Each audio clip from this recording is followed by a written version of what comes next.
The Coldcard Q is a hardware device that allows you to secure your Bitcoin safely offline.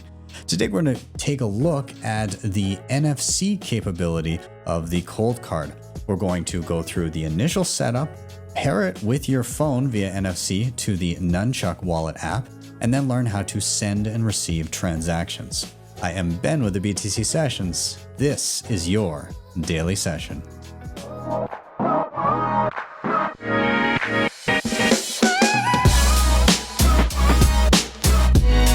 HODL the Bitcoin.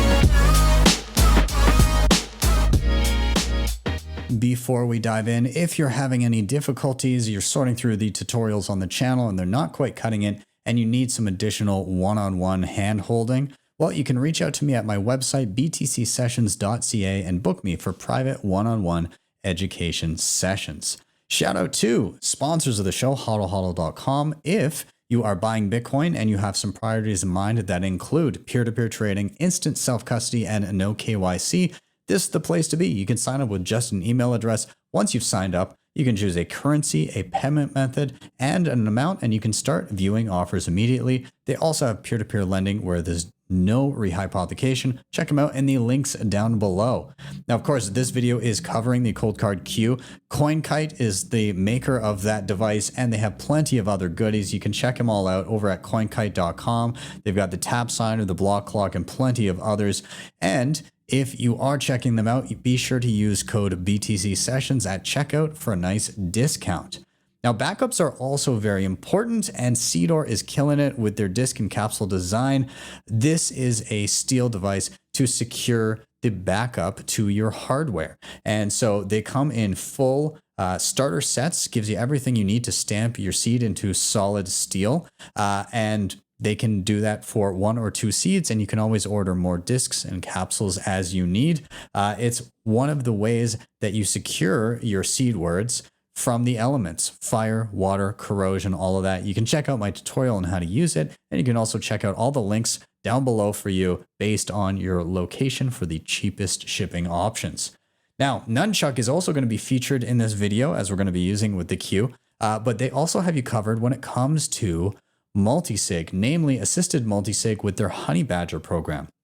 What this is it allows you to set up a full multisig vault on your mobile device with devices like the tap signer or the Coldcard Q or plenty of other hardware options out there. Once it is set up, you've got your full multisig vault with baked in inheritance planning. So if anything happens to you, then your sats will get to your next of kin.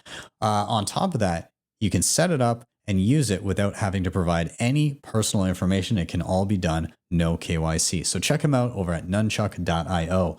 And then finally, shout out to Start9, your sovereign computing solution. These guys have plug and play devices to not only host your Bitcoin stack, but your personal data. So you can host things like your Bitcoin Core node, your Lightning node, mempool.space, also files, passwords, photos, Nostr relays, and clients, as well as AI tools and plenty more.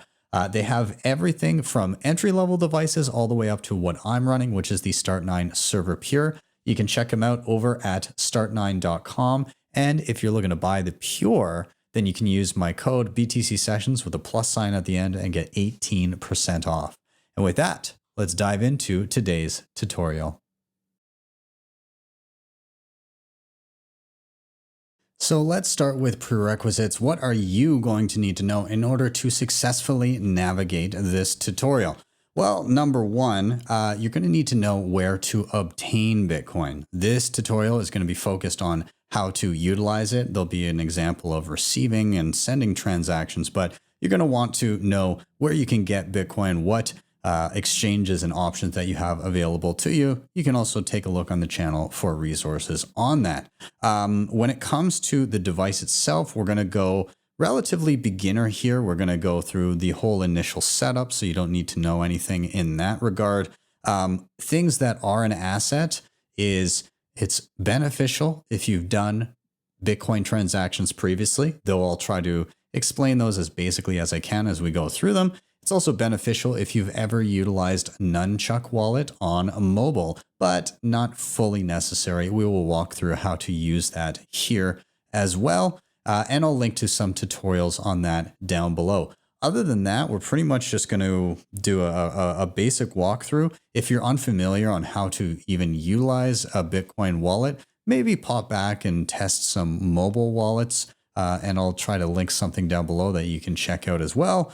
Otherwise, we'll go through full backup and recovery and all of that good stuff as well. So with that, I think we're ready. We're going to dive in and get started with the initial setup of your Coldcard Q.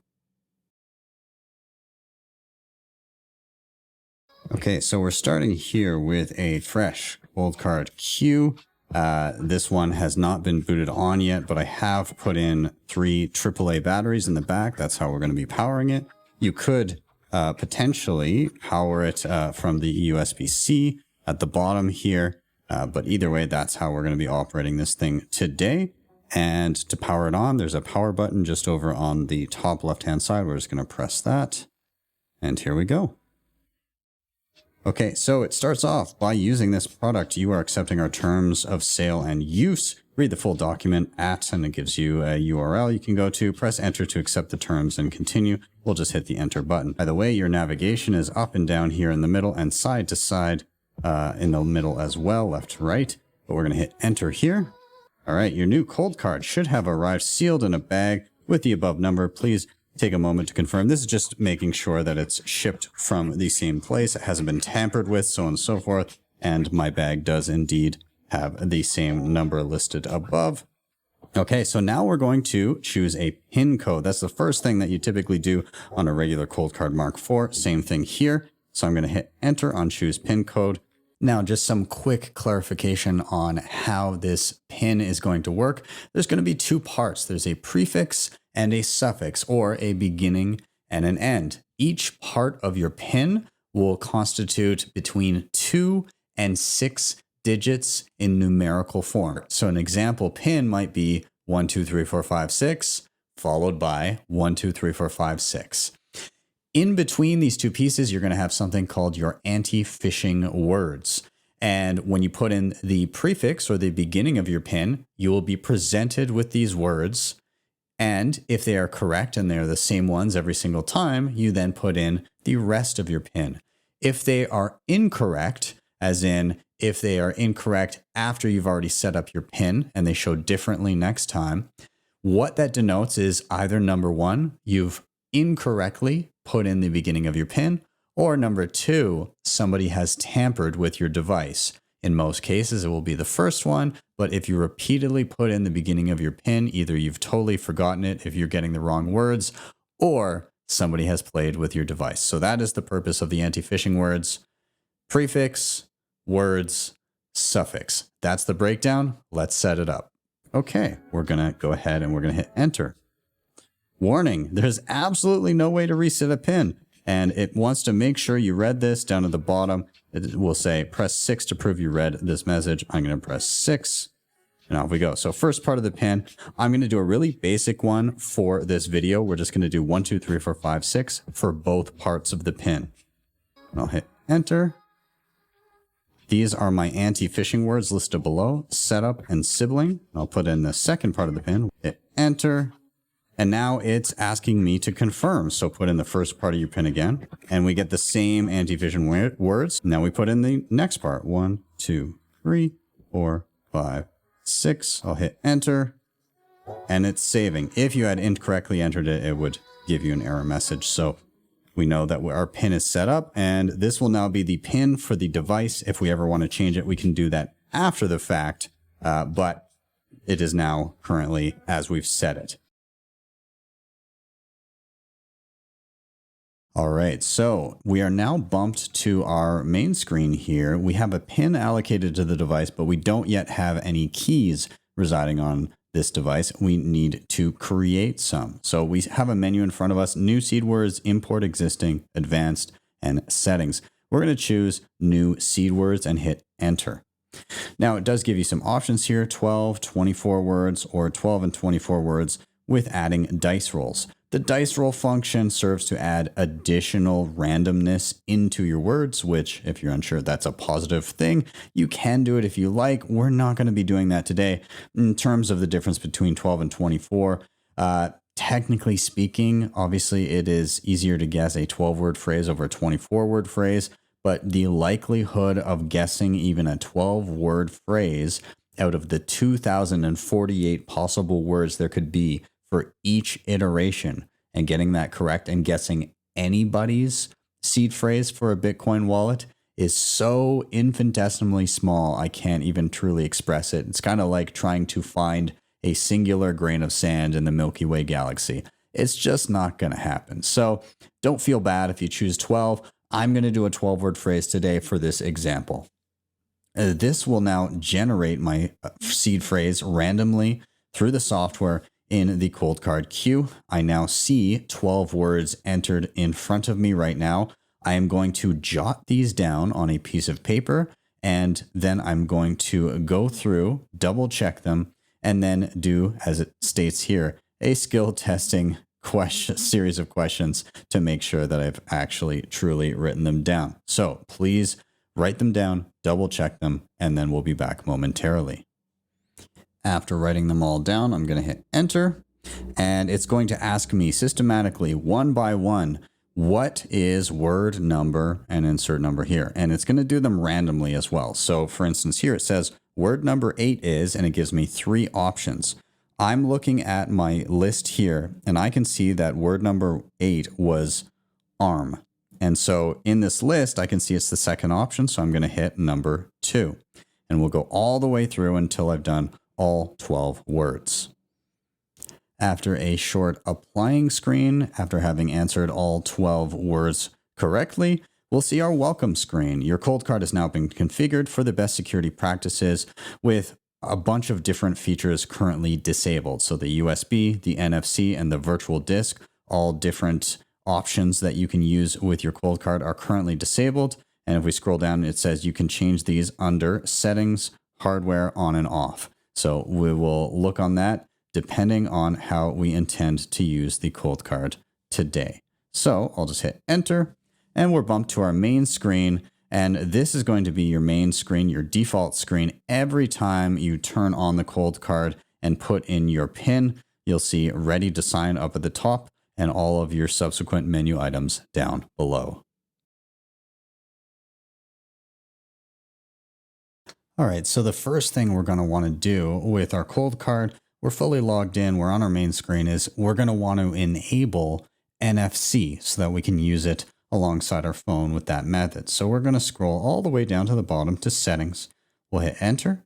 Then we're going to go to the second option, which is hardware on/off. We'll hit enter. Then we're going to go to NFC sharing, enter. It says, hey, this allows the phone to tap to send and receive data with the Coldcard. We'll hit enter with that. We'll go to enable NFC and hit enter. And now we see a little check mark beside it. We can now just hit cancel to get back to our main screen, and we're ready to go. Just a side note here regarding the NFC scanning. What you're going to need to do initially is figure out where the sweet spot for your phone is. And that's going to vary depending on whether you've got an iPhone, an Android, and which Android phone you do have if you're on that side of the fence. Either way, figure out where your phone's NFC chip is so that you can more accurately tap it to the Coldcard Q. It's going to take a little bit of playing around at first, but once you get it, you'll get really good at it and be able to find it every single time. Took me a little bit, but as long as you're tapping the NFC chip on your phone to kind of the mid screen area here and holding there appropriately, then you'll be fine. All right, so here we are on the phone now with Nunchuk Wallet opened up. And this is an Android phone, but it should more or less be the same on iPhone. Either way, we're on our main screen, relatively plain here, not very much set up already. We have 2 sections, one called wallets and one called keys. What we need to do is we need to import some information from our Coldcard into Nunchuk in key form. It's known as our XPub, or our public key of our Coldcard, so that we can then manage a wallet. And what this will enable to do, it will enable us to, number 1, see our balance, number 2, add to our balance, and then finally, if we have access to the Coldcard, it will allow us to spend from our balance. So what we're going to do here is under the keys section, we're going to hit the plus button. This allows us a few different options here, and we're going to be choosing NFC key. And we have a pop-up down at the bottom, gives us a few options, one of which is add Coldcard. So this gives us a little walkthrough of what to do, but we're going to initialize the Coldcard, already done, it's already on. We're going to unlock the Coldcard. You might need to enter a PIN, already done, and then enable NFC. So we're going to go to settings, hardware, on and off, NFC sharing, and enable, which we've already done. So we can hit continue here. Now, it says on the next screen, bring your phone as close as possible to the Coldcard's NFC chip, which is centered around the number 8 on the keypad. Now, this data is a little bit different because with the Coldcard Q, it's more around the screen, okay? So this is referring to the old Coldcard Mark IV. Either way, you're basically trying to get that NFC chip in and around the screen area. So I'm going to hit continue here. It says ready to scan. On the Coldcard, go to advanced, export wallet, generic JSON, and then you're going to enter account 0 and press 3. So we'll go through this setting on the Coldcard first. So I'm going to scroll down to advanced. I'll hit enter. We're going to go to the second option, which is export wallet. And we're looking for generic JSON. It's down there at the bottom. So I'm going all the way down there. I'll hit enter. Okay, now it says this is going to save a JSON file with XPub value. So that's our public key. It says press 1 to enter a non-zero account number. We're not going to do that. We don't need any special settings here. It says the file generated here will not allow people to compromise your funds. It's just public information. It's more privacy sensitive. That's all. So we're going to hit enter here. It says generating. So it's creating that data necessary for Nunchuk to have it. And it says press 1 for a generic export to an SD card. We're not doing that.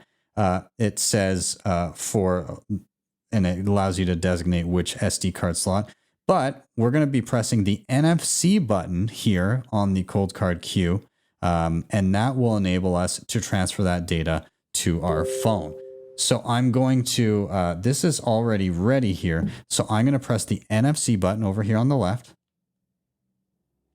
And I'm going to have to hold this close to the Coldcard. Hold my phone there until it's done transferring. So do not pull it away. Okay, so we'll hold it here. Okay, we've now got a pop-up and it gives us different, these are called derivation paths. And by default, I always just choose the first one. I wouldn't go down the further list. I would just hit the top option there. Okay, you're now going to give a name to this, this key. So I'm going to call it Coldcard Q. And I'll hit add key. You can call it whatever you like. So that key is now added to my Nunchuk wallet on mobile. But it's always a good idea to do what's called a health check. And this just makes sure that your Coldcard does indeed have the capabilities to sign and approve transactions. So we're going to try that right now. I'm going to hit run health check. It says on the Coldcard, go to advanced, NFC tools, and sign message. Then hold this near your device. So I'm just going to cancel out. We'll get back to the main screen to center ourselves, but I'm going to go to the advanced option. We'll then go down to NFC tools, and that's right there. And then we're going to say sign message. We'll hit enter. So same thing. I'm going to hold it close to my phone here, and I'm not going to pull away until the phone lets me know that I'm ready. I'm going to do this with it setting down just so I don't mess it up here. Okay, and now I've got a notification, ready to scan, ready to import signature, hold your device near the Coldcard. So basically, our Coldcard is now saying, is it okay to sign this message? And we're just going to hit enter. So it's going to create a signature. And now the NFC symbol comes up again. So now we want to share the signature back to Nunchuk. So we're going to do the same thing. We'll hold them together. I'll place it down again so that it's easier for me to hold. and I see Coldcard Q is healthy down at the bottom.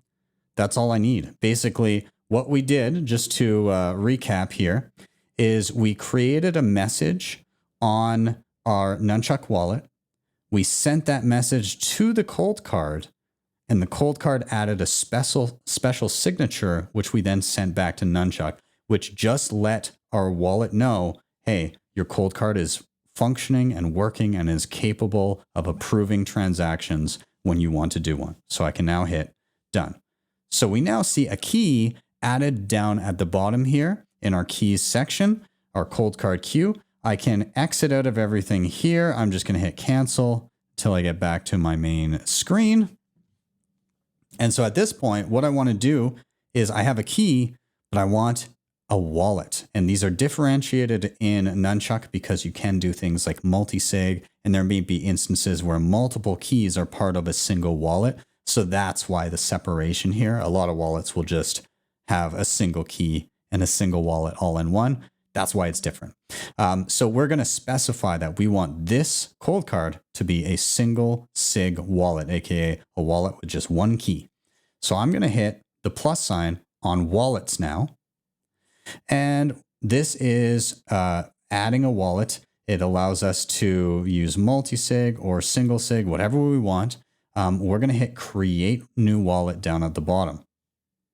We're going to give the wallet a name. I'm just going to call it Q for simplicity's sake. We're not going to mess around with any additional settings, address type, custom wallet type, all that kind of stuff. We'll just leave that be. I'm going to hit continue. It now says assign at least one key to the wallet. Well, we've only added one. You might have more in your Nunchuk wallet if you've already been using it. We're going to select the Q, give it a check mark. And then this down at the bottom is mainly pertaining to multisig. It says how many keys are required. Well, we only have one, so we're going to require one. But if it was multisig, this may be different. And it's beyond the scope of this video. So I'm going to hit continue here. It gives us a summary of everything. The wallet name is Q. It is a single sig wallet, standard with, and address type is the type of Bitcoin address that's associated with it. And the member key, the key governing the wallet, is the Coldcard Q. I'm going to hit continue. And then this entry here, again, is primarily useful in the context of a multisig, not so much here. So I'm just going to say I'll do this later. And so here we are. We're basically all set up. Our Coldcard is now linked to our Nunchuk wallet. And if we tap under wallets where it says Q that we just set up, we now have a receiving address, a send and receive button, a balance up top. We basically have full access to begin using this wallet in concert with our Coldcard Q. All right, so we are going to work on receiving our first transaction. And I'm going to be sending it actually from a wallet on my desktop called Sparrow. If you've not used it before, no worries. I'll link to a video on it down below, though, if you are curious. Either way, I've recentered us back on the home screen in Nunchuk Wallet. And so what we would do is we would go to our wallets, we would click on Q, or the desired receiving wallet. My bad, I hit an extra button there. This takes us to our main screen. Now, when you first created a wallet, it will give you a receiving address on the main screen. But after you've received your first transaction, that will no longer be there. It will be a list of transactions that you've executed. If you want to receive beyond that, you'll have to hit the receive button on the main screen. So let's just, again, for future reference, we'll do that right now. We'll hit the receive button. And this is the typical receive screen that you will see. And what you have in front of you is a couple of things. Number one is a QR code. So if you're in front of somebody, they have another Bitcoin wallet, they can scan this QR code and get all of the information required in order to send you Bitcoin. Below that, you have a string of digits. It is the same information that is part of the QR code. It is your Bitcoin address. And you can copy it and message it to anyone, anywhere. And that person, again, will have all the information they need to send you Bitcoin. And you would do that just by hitting the copy address button down at the bottom and sending it as a message or an email or whatever you see fit. In this instance, we're going to be scanning the QR code with something on my desktop here. And so I will just transition so we can kind of see both. I don't really need to do anything special on my phone right now. I've already got my receive address right there.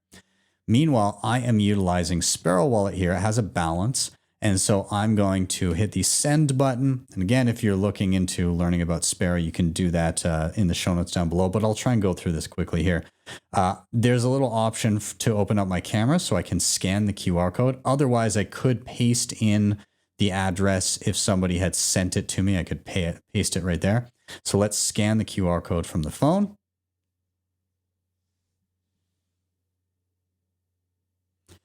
And that enters in all the appropriate information. It's always a good idea to cross-reference the pasted in address, check the first and last few digits, and that looks pretty good to me. Then I'm going to give my transactional label. I'll just say Q, but typically you just type where it's going, and then we'll select an amount. I'm just going to send the max amount here, but you can select the amount of sats or the amount of Bitcoin that you want to send. And then finally, we'll choose a fee, how fast we want it to go. And I'm just going to hit the blue buttons and quickly go through this. Finalize, we'll sign it and broadcast it.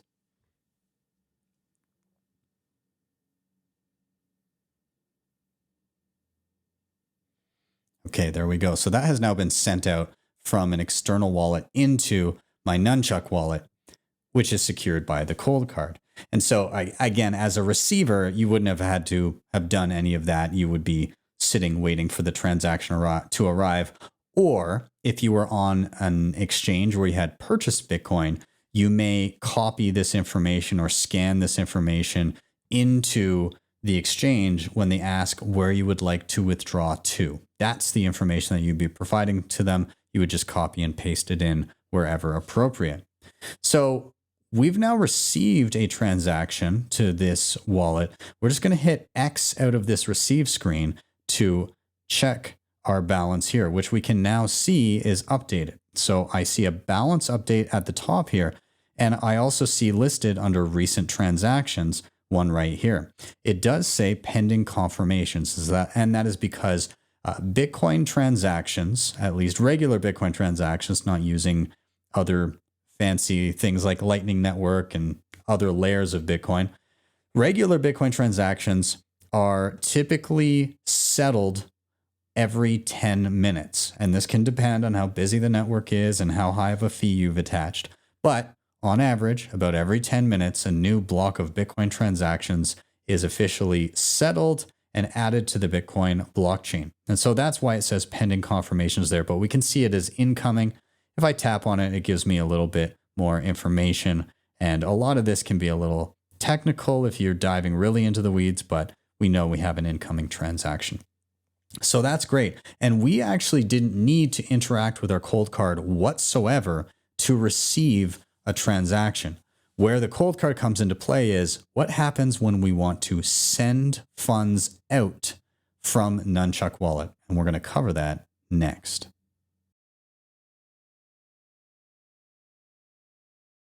So let's get to sending transactions from Nunchuk with your Coldcard Q. And so what I'm going to do is I am going to, number one, hit, obviously, from within the wallet, the send button. This is going to bring up a screen that prompts me for how much I would like to send out. You can designate it in sats. You can switch to a USD denomination. And within the settings of the wallet itself, you can choose whether you want sats or Bitcoin as your denomination.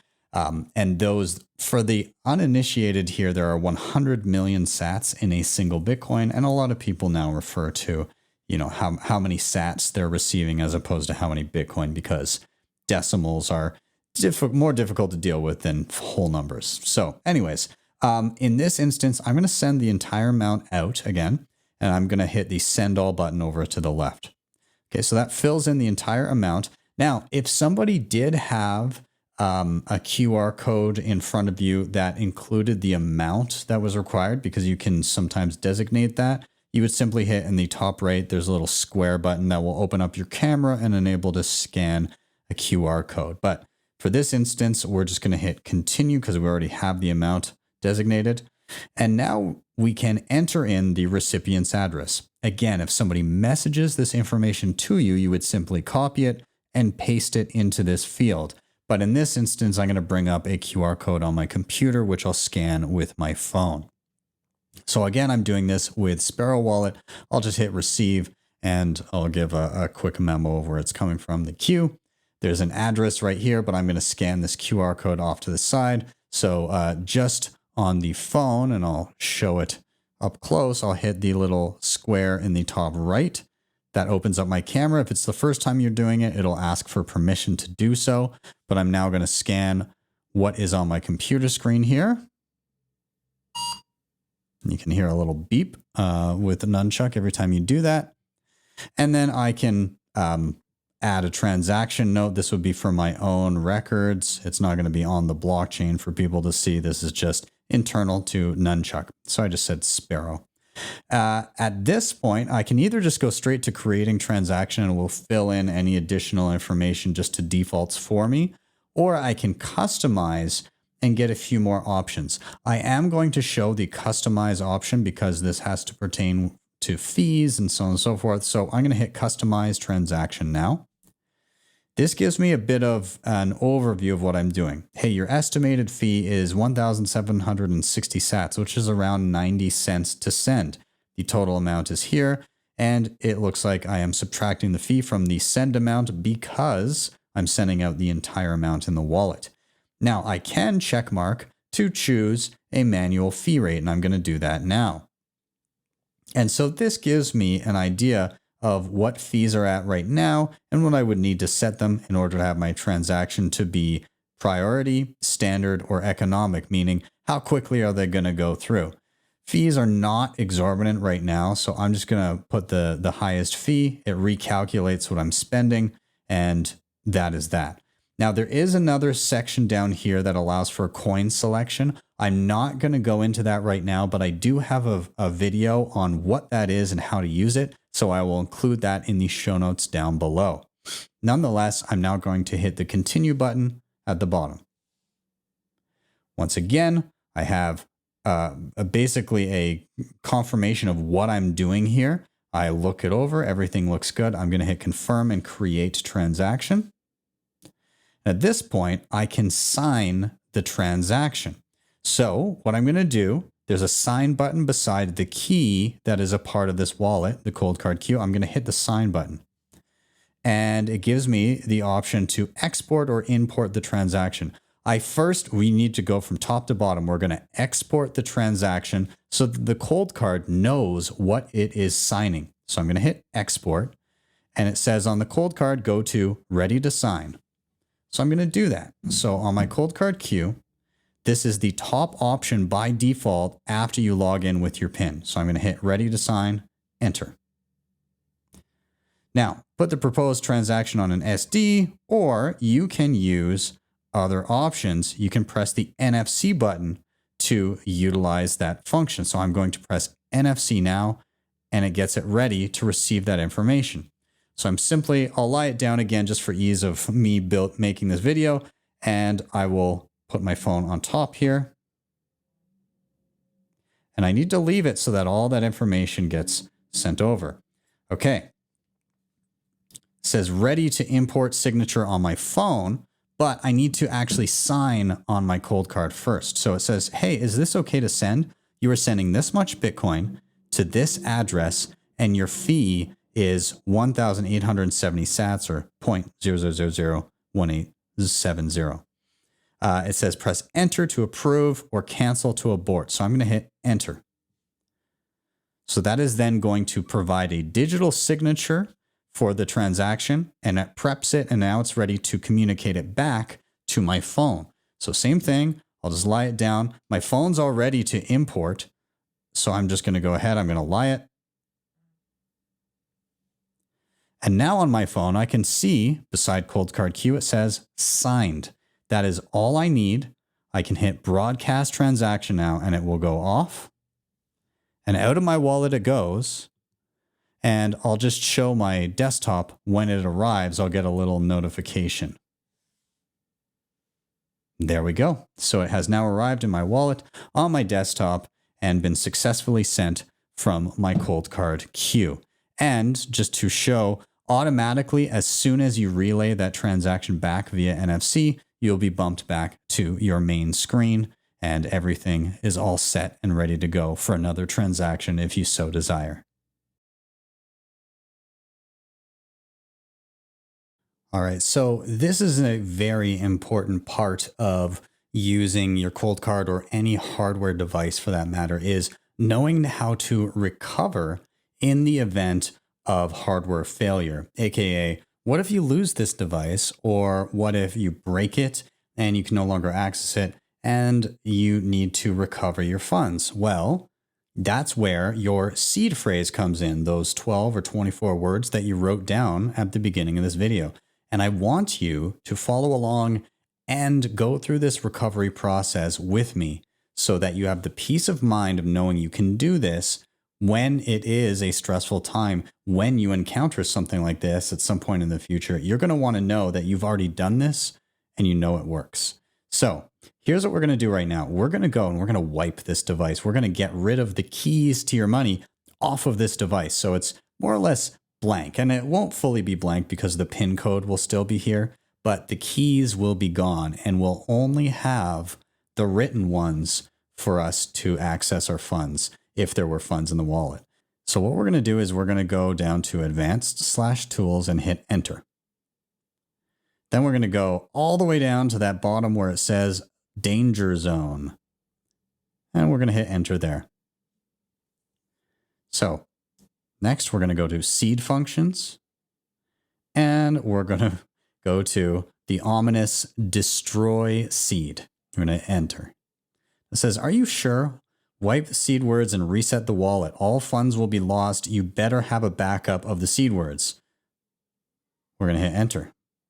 Are you really sure though? This action will certainly cause you to lose all funds associated with this wallet unless you have a backup of the seed words and know how to import them in a new wallet.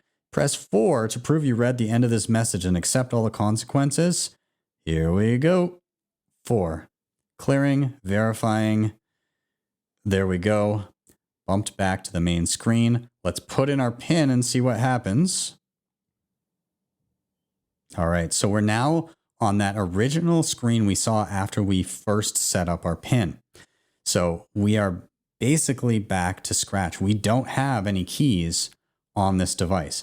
One thing I'll note as well, if you did break your device and you've replaced it and you're doing a new device and setting it up, it will prompt you to set up a PIN first, as we did the first time.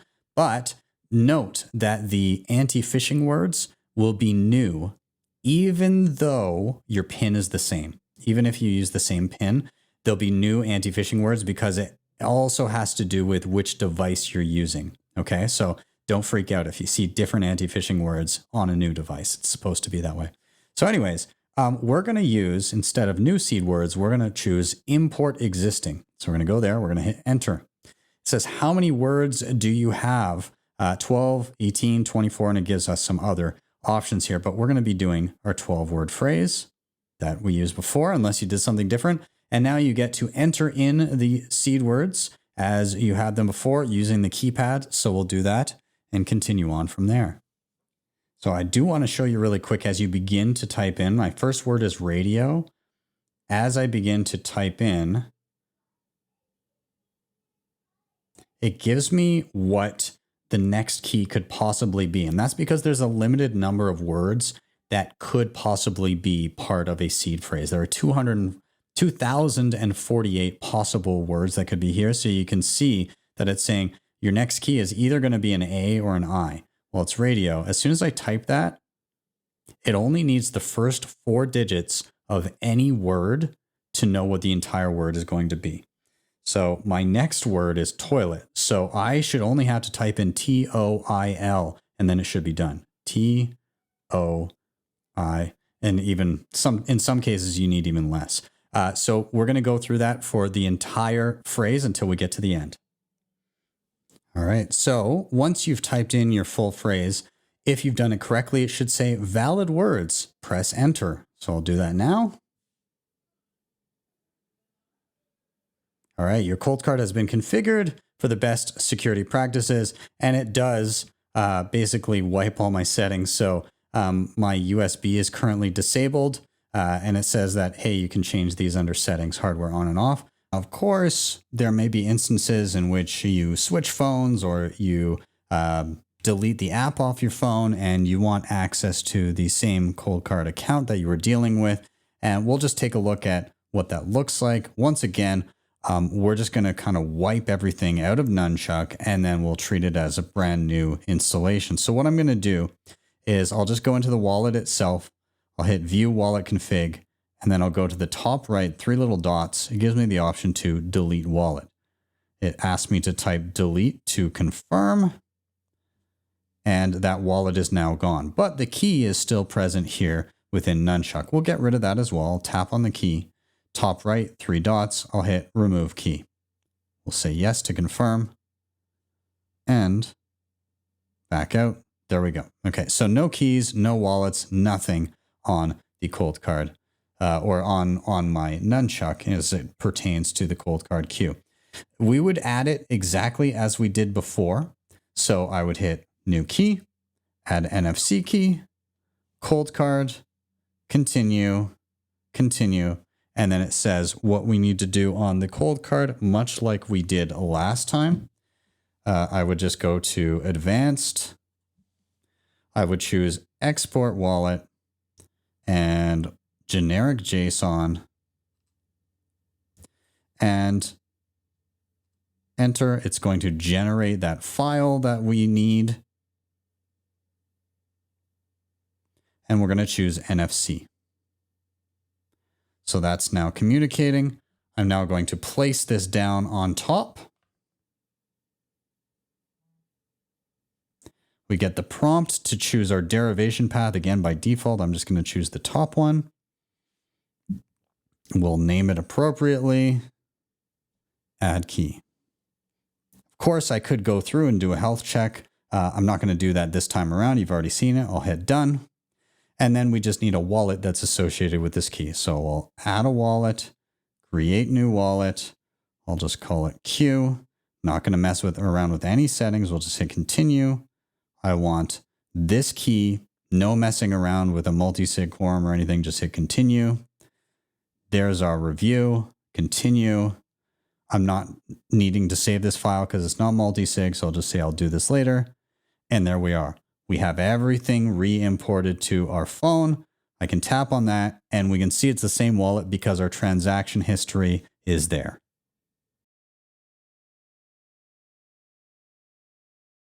So some final thoughts in and around the Coldcard Q, in particular the use of NFC with Nunchuk Wallet. A couple things here. Number one, when comparing the ease of use with NFC as compared to the previous iteration of the Coldcard Mark IV, there is a significant improvement. And I think part of that is due to the amount of power that this thing uses as opposed to the Mark IV, which uses much less. So it's able to get a stronger NFC signal so that you can more accurately tap.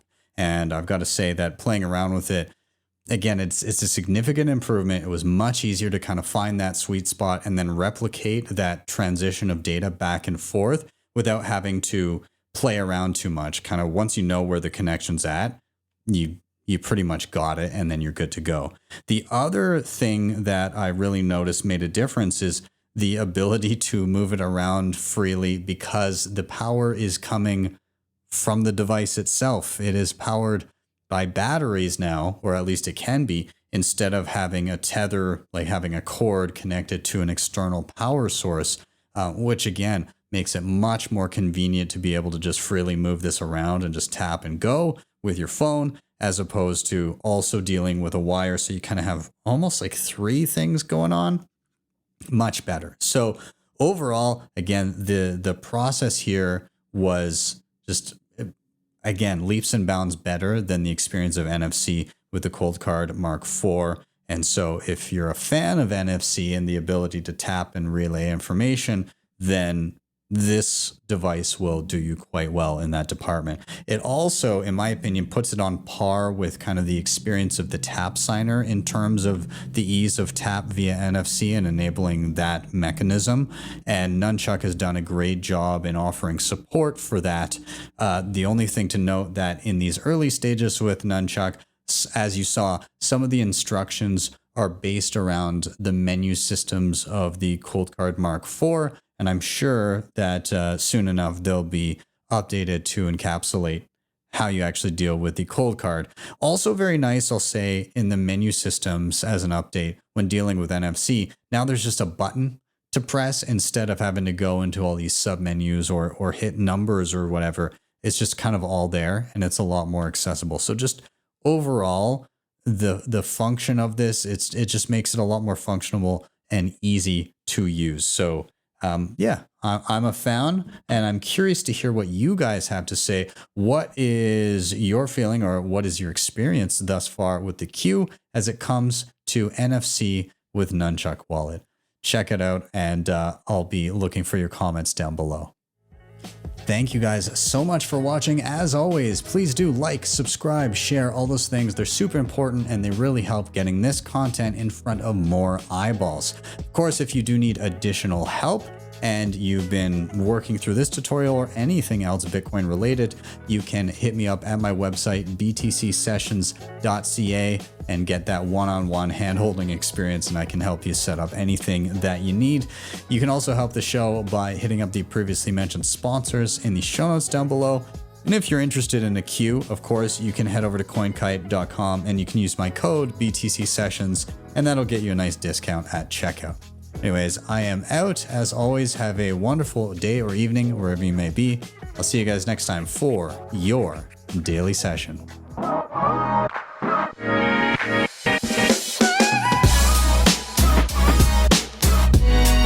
HodlHodl the Bitcoin.